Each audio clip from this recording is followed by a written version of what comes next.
Hi friends అందరికీ మేమైతే ఈరోజు మండి తినడానికి పోయినాం బావా నేను ఖుషిగాడు.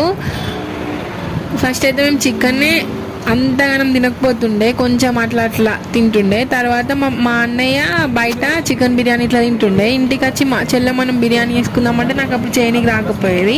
మేము అప్పుడు మా డాడీ వాళ్ళ ఫ్రెండ్ వాళ్ళ ఇంట్లో రెంటుకుంటుండే, వాళ్ళు ముస్లిమ్స్. అయితే అప్పుడు ఆంటీ నాకైతే బిర్యానీ నేర్పించింది. ఆంటీ పేరు అయితే పర్వీన్ ఆంటీ. తర్వాత బిర్యానీ అలవాటైంది, చికెన్ తినబుద్ధి కాకపోయేది. ఇప్పుడు మొన్న మా చెల్ల మా అన్నయ్య మేము అందరం కలిసి ఒకసారి మండి తిన్నాం. అప్పటి నుండి అయితే మండి తినబుద్ధి అవుతుంది. చికెన్ కర్రీ చికెన్ బిర్యానీ అంత ఇష్టం అనిపించట్లేదు.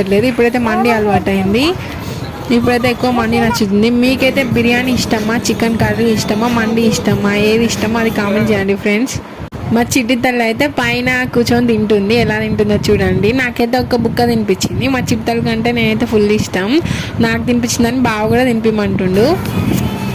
Okay friends, bye.